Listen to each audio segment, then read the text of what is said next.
interviews, primaries, and stolen mattresses. Hello, Boys State 2022, and welcome back to our broadcast. I'm your host, Chance Davidson, and I'll be filling in for Drew tonight. We've had a lot of action these past few days, so let's just jump right in. Yesterday morning, 4 Boys Staters traveled to Hub City Radio in Aberdeen, South Dakota. 2 were interviewed by the Prime Country radio host. Meanwhile, 2 media team members turned the tables and interviewed the host. Our mission was to promote Boys State and demonstrate its purpose. Yesterday afternoon, Boys Staters attended the 7th General Assembly to learn more about politics today. South Dakota Governor candidate Jamie Smith and South Dakota State Senator Al Norstrup discussed current issues locally and globally. They then answered questions from the fellow Boys Staters. Both figures have an education background and touched on the topic of teachers' pay. Jamie Smith was asked about campaigning strategies, saying that he'll simply be himself. Smith said that he was tired of the ugliness in politics.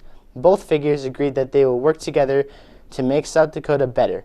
Our media team was fortunate enough to conduct an exclusive interview with Jamie Smith. With the divide we are seeing in the country today, why is something like Boys State important? You know, it teaches about civic involvement in such a positive way. It makes it fun. People get to work on issues in a nonpartisan way. I know you develop your own party structure here, and you have your different cities and towns and jobs, but they're neither Republican or Democrat. They're their own thing, and you get to learn the art of debate. You get to learn how bills move forward, and you get to also find how to work together, because so much of leading and governing is how do you make a compromise and how do you work together to solve a problem. What makes South Dakota's political landscape different from the rest of the country? You know, I think that in South Dakota, people still care about their neighbor. And I think that probably is true all over the country, but in South Dakota, it's just a little more still, we're South Dakotans first, before party. And they're trying to erode that, and people constantly are picking away at that. But I think if we stay true to our values of South Dakotans, it's not whether or not you're a Republican or a Democrat, it's whether or not you're a neighbor and a friend. And that's what I, as a leader, try to do, is not look at what party people are in, but try to figure out what the problem is that we need to solve, and then how do we work together to solve it. Today you discussed issues with someone from across the aisle. Why are discussions like these important? Well, first of all, it shows the people that we do enjoy each other, that we do work together, and that we don't hate each other. A lot of people think that politics has to be super divisive and that it has to be a fight. I talk a lot about a work ethic that we have in South Dakota. And so rather than framing what we do when we go to peer as the fight, I like to talk about it as work, hard work. And when we have a work ethic like we do in South Dakota, people aren't scared to roll up their sleeves and work hard. And that's what each and every one of us, the 105 in the South Dakota State House of Representatives and Senate, do every year. Also making the headlines for today was the abnormal disappearance of bedroom mattresses. Reports indicate that the mattresses in Great Plains West have been reported missing in the cities of Los Angeles and Chicago. Our sources indicate that the felons behind this heinous act was none other than the city of New York. Other damage included flipped furniture and misplaced household items. Let's take a look. Today I'm here at Great Plains West, where today's story will be taking place. This is a story of a great crime committed by the Bed Bandits. They stole several mattresses from inside this building and blamed other groups on it. Today we'll be covering the story and more. We came back to our dorms, where we found all of the furniture either flipped or piled in the hallway. This started our investigation of these events, as suddenly a large group of men, all from the west side, marched into the building, demanding to find who was responsible for this act. Up and down the halls they went, searching for the culprit. But soon, they marched right into an investigation. Our suspect says we didn't do it, but he said says he knew that something was gonna happen. Xander texted the group chat and said that it'd be funny to go and take all of the stuff in West and just flip it. Then headed out into the hall to discuss their findings, while we got an exclusive interview with the police. Yes, sir. What is the situation here? Well, people at West were complaining because they wanted to go in and take a nap. They went inside their dorms. They could not find their beds, their mattresses. Our beds are gone! They go outside to the lounge. The chairs were flipped. They can't even sit down. So we're here at East to figure out what happened.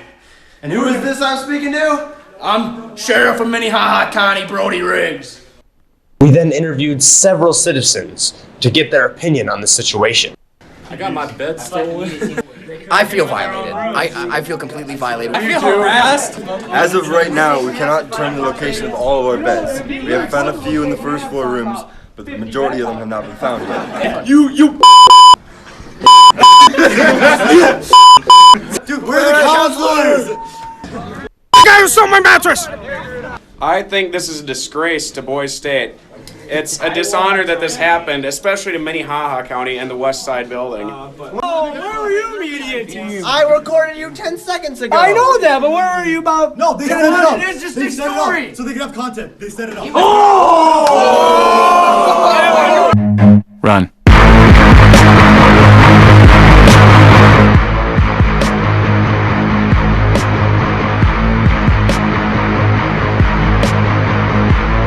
Then told them that we knew that the culprits of this act were not from the East Hall, but indeed were from West Hall. They then started down towards West Hall.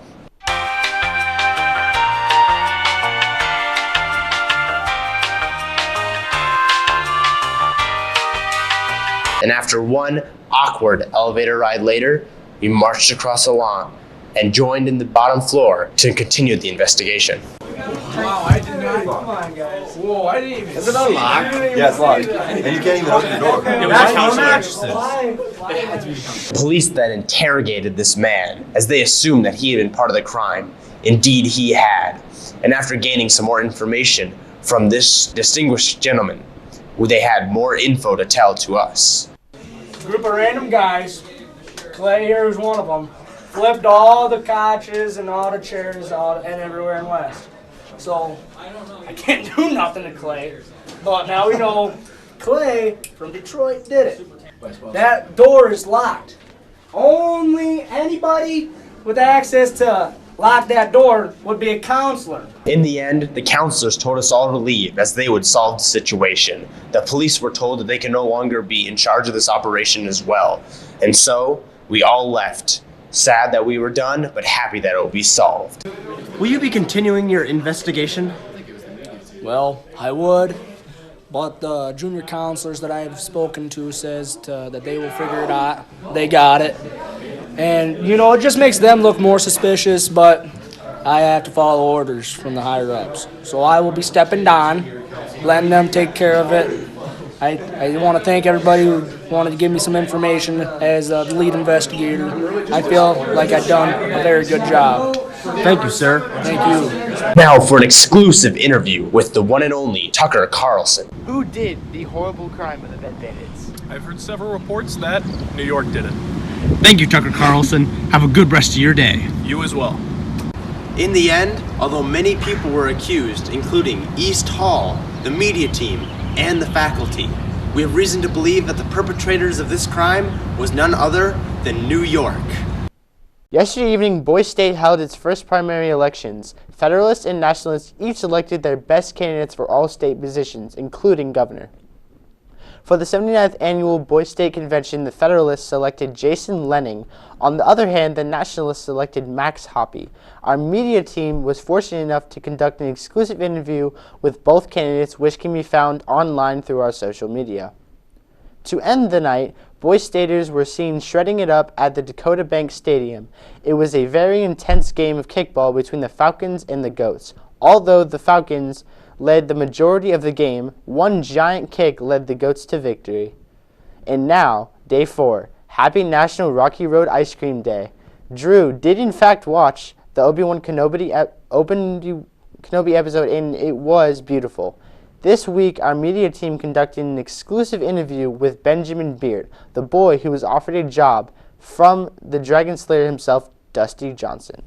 During Tuesday's evening assembly, Boys Staters gathered around a microphone to ask Representative Dusty Johnson questions about the current political events. One student we interviewed was Benjamin Beardt of Mission, who asked Johnson about the MMIW movement. MMIW, or Missing and Murdered Indigenous Women, is a movement that calls attention to the disproportionate rate at which Indigenous women are victims of violent crime. It is estimated that over 5,000 Indigenous women in America are missing, while only 100 are officially listed in the National Missing and Unidentified Person database. Beardt, a member of the Arikara tribe, brought the movement to the attention of Johnson and the Boys Staters because he cares deeply for the woman in his family. Representative Johnson offered Beardt an internship on the spot, citing his passion as a necessity in today's political world. Chance Davidson, Boys State News.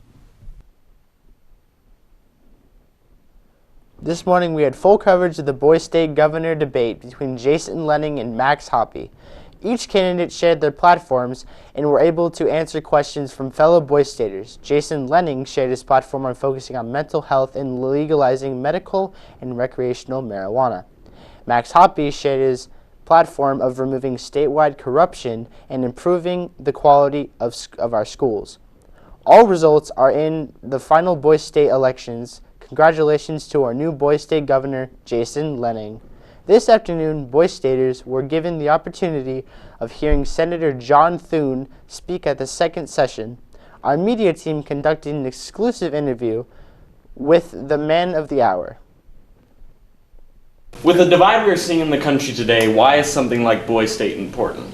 Well, I think Boys State brings everybody together and creates an environment where they can really learn about how government works at the local level, the state level, the federal level, and without some of the polarization and partisanship that prevails in a lot of our politics today. And I think, having an understanding of government, how it works, is critical to having a prosperous and successful country. You've got to have engaged citizens, and Boys State, I think, enhances the prospects that people who have been here and participated in this are going to be assuming leadership positions in the future, and hopefully leadership positions in which they can focus on trying to find solutions and perhaps stay away from a lot of the fighting that perhaps occupies a lot of our politics today.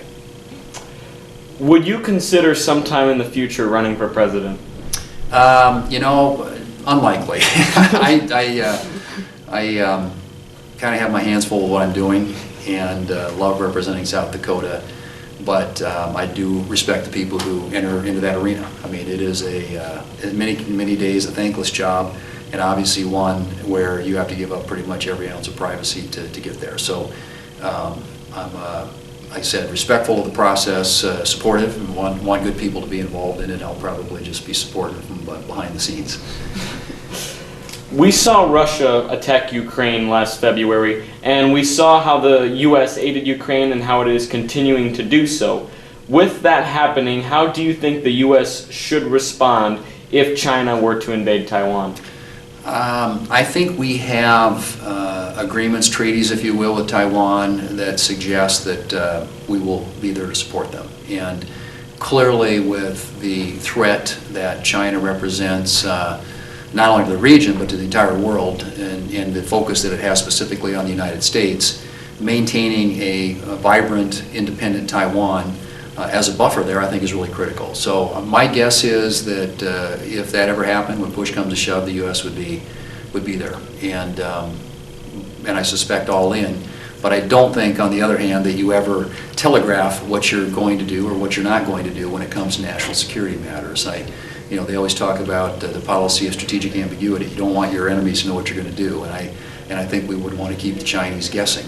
But I think they have to assume that there would be a strong response, perhaps not just from the United States, but from others in the West who see the threat that represents, again, not only to the region, but to the entire world. And with that, what is the greatest threat America faces today?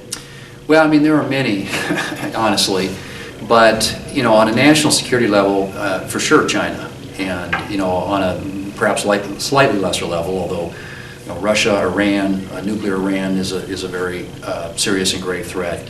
But China for sure, economically, from a national security standpoint, from a supply chain standpoint, so many of the things that we need to produce the things that we produce here in the United States come from China. And so if you're looking at geopolitics, that's for sure it. I think in accordance with that, cyber, the threat that cyber represents, China and its allies would love nothing more than to break into and disrupt and our power grid or our financial system or anything like that. I think cyber threat is kind of one of the it's one of the domains in which we're going to fight in the future, and so I think that's something we have to be certainly prepared for. So those would be a couple things I guess I would put top of the mind. I think domestically, just runaway spending and debt. We got to get the debt under control, and we keep saying it. That there are going to be hard decisions associated with that. But when you're 30 trillion in debt and growing by the day, that's an enormous burden that we're placing on the next generation. So spiraling debt, in my view, is, if you look at the domestic issues that we need to deal with, certainly top of the list. I'm Chance Davidson, and this has been Boys State News.